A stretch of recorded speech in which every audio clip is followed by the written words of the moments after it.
आज Arunachal university of studies द्वारा नामसाई में अपने 9वें दीक्षांत समारोह का आयोजन किया गया। समारोह की शुरुआत कुलपति प्रोफेसर डीए हरनवाल के संबोधन से हुई, जिन्होंने स्नातकों को हार्दिक बधाई दी। उन्होंने शिक्षा और शोध में उत्कृष्टता के लिए विश्वविद्यालय की प्रतिबद्धता को दोहराया, छात्रों से अपने पेशेवर जीवन में कदम रखते ही ज्ञान, ईमानदारी और सेवा के मूल्यों को बनाए रखने का आग्रह किया। मुख्य अतिथि अरुणाचल प्रदेश के उप मुख्यमंत्री डॉक्टर चौना मीन ने अध्यक्षीय भाषण दिया, जिसमें उन्होंने राज्य के भविष्य को आकार देने में उच्च शिक्षा की परिवर्तनकारी भूमिका का उल्लेख किया। उन्होंने 2012 में अपनी विनम्र शुरुआत के बाद से विश्वविद्यालय के विकास पर विचार किया और इसके उन्नत बुनियादी ढांचे और विविध पाठ्यक्रम की प्रशंसा की। उन्होंने स्नातकों को समाज की बेहतरी और अरुणाचल प्रदेश के विकास के लिए अपने ज्ञान और कौशल को लागू करने के लिए प्रोत्साहित किया। विशिष्ट अतिथि विधायक झिंगनू नामचुम ने स्नातक करने वाले छात्रों की सराहना की और शैक्षणिक उत्कृष्टता के प्रति एयूएस की प्रतिबद्धता की सराहना की। उन्होंने छात्रों से सीखने और नवाचार की अपनी यात्रा जारी रखने का आग्रह किया। एयूएस के कुलाधिपति कमल लोचन ने डॉक्टर चौना मीन, विधायक झिंगनू नामचुम और अन्य विशिष्ट अतिथियों के प्रति आभार व्यक्त किया। उन्होंने छात्रों को बधाई दी, ज्ञान के राजदूत के रूप में उनकी भूमिका पर जोर दिया और उन्हें राज्य, राष्ट्र और उससे परे सार्थक योगदान देने के लिए प्रोत्साहित किया। विश्व शिक्षा मिशन के अध्यक्ष डॉक्टर अश्विनी लोचन ने विश्वविद्यालय की प्रगति और शिक्षा में योगदान पर विचार किया।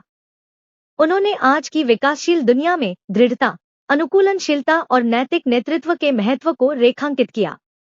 उपकुलपति और एमडी विश्वलोचन ने स्नातकों को अपने लक्ष्यों की खोज में अपनी कड़ी मेहनत और समर्पण जारी रखने के लिए प्रेरित किया। समाज सुधारक और माई होम इंडिया फाउंडेशन के संस्थापक सुनील देवधर ने सम्मान के लिए अपना आभार व्यक्त किया और नेतृत्व और राष्ट्र निर्माण पर अंतर्दृष्टि साझा की।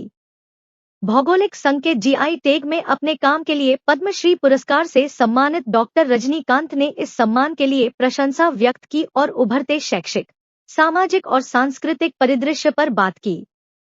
सुनील देवधर और डॉक्टर रजनीकांत को उनके संबंधित क्षेत्रों में उत्कृष्ट योगदान के लिए डॉक्टर ऑफ लेटर्स की उपाधि प्रदान की गई। भूटान की नेशनल असेंबली के पूर्व सांसद दुप्थोब यांगस्टेप ने एयूएस स्नातकों को उनकी उपलब्धि पर बधाई दी। कार्यक्रम का समापन एयूएस के रजिस्ट्रार दिव्यांशु गोयल द्वारा धन्यवाद ज्ञापन के साथ हुआ, जिन्होंने दीक्षांत समारोह को शानदार सफलता बनाने के लिए गणमान्य व्यक्तियों, संकाय, छात्रों और आयोजन समिति के प्रयासों की सराहना की।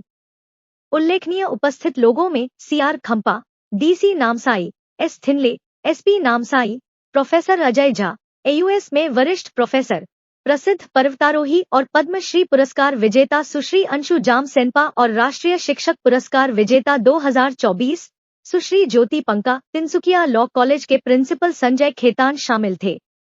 कुल 1800 छात्र स्नातक हुए, जिनमें से 747 ने समारोह में भाग लिया, जिसमें 18 पीएचडी स्नातक और 53 स्वर्ण पदक विजेता शामिल थे। अरुणाचल यूनिवर्सिटी का शुरुआत 12 साल पहले हुआ रहा। कोई जानता नहीं था ये अरुणाचल यूनिवर्सिटी ऑफ स्टडीज़ क्या है, प्राइवेट यूनिवर्सिटी कैसा है। अरुणाचल में लोग कहता था कि मशरूमिंग होगा, प्राइवेट यूनिवर्सिटी ज़्यादा आना चाहिए, नहीं चाहिए। बहुत रेस्ट्रिक्शन था उनके लिए। इतना रेस्ट्रिक्शन का बावजूद उन्होंने ये काबिल करके दिखा है कि 12 साल में एक यूनिवर्सिटी बच्चों के लिए किस तरह से काम कर सकता है। उनका छोटा सा हम्बल स्टार्ट था, हम्बल बिगिनिंग था। अभी तो उनका सब्जेक्ट भी एक ही सब्जेक्ट था, आर्ट सब्जेक्ट था। आज 9 सब्जेक्ट्स हो गया है उनका। छोटा सा फैकल्टी मेंबर था, आज 255 फैकल्टी मेंबर हो चुका है। एक प्रीमियर इंस्टीट्यूट में तो कहूँगा, प्रीमियर एकेडमिक इंस्टीट्यूट है अरुणाचल प्रदेश का। इंफ्रास्ट्रक्चर कितना सुंदर है, फुटबॉल फील्ड, चाहे स्पोर्ट्स के लिए बोलो, एग्रीकल्चर के लिए बोलो, हॉर्टिकल्चर के लिए बोलो, फार्मेसी के लिए बोलो, आर्ट्स के लिए बोलो, साइंस के लिए बोलो, नर्सिंग के लिए बोलो, उन बच्चों को शिक्षा देने के लिए ये यूनिवर्सिटी का बहुत बड़ा भारत के उस भूभाग से आए हैं जिसका इतिहास 5000 साल का ज्ञात इतिहास है, काशी से। जिसको बनारस वाराणसी कहते हैं, और भगवान बुद्ध की वो भी एक तपोस्थली है। और हम इस समय लैंड ऑफ गोल्डन पगोड़ा में बैठे हुए हैं, ये भी भगवान बुद्ध की स्थली है। इस स्थली में विश्वविद्यालय की परिकल्पना करना, उसको स्थापित करना और उसको इतने अच्छे ढंग से चलाना, हमें लगा कि मतलब ये अपने आप में एक चमत्कारिक चीजें हैं। और ये जो चमत्कार हुआ है, इसके पीछे जो पूरा का पूरा जो योगदान है, एक तो यहाँ के डिप्टी सीएम साहब का, और दूसरा उस परिवार का जो यहाँ से हजारों किलोमीटर दूर से, वह भी गंगा के पवित्र तट से, मुजफ्फरनगर से चल करके यहाँ पे पहुंचा और उस परिकल्पना को का एक बीजारोपण किया यहाँ पे, और उसको हम साकार होते हुए देख रहे हैं। 5000 से अधिक विद्यार्थी, ढेर सारी फैकल्टी, और ऐसे ऐसे फैकल्टी जो शायद दूसरी यूनिवर्सिटीज में कम दिखाई पड़ती हैं। आज हमें बड़ा गौरव हासिल हुआ। एक तो यह कि इस विश्वविद्यालय ने हमें यहाँ पे डीलिट की मानद उपाधि से सम्मानित किया। यह हमारे जीवन का शायद एक बहुत सुखद क्षण है अपने आप में। पद्म सम्मान मिलने के समय राष्ट्रपति भवन में जो खुशी हमें हुई थी, शायद उतनी खुशी आज भी हमें हो रही है, क्योंकि हम शिक्षा जगत से हम जुड़े हुए हैं। महामना के विश्वविद्यालय से हम निकले हुए हैं। 5 वर्ष हमने वहां सेवा दिया था और डॉक्टरेट हमने वहां से किया था।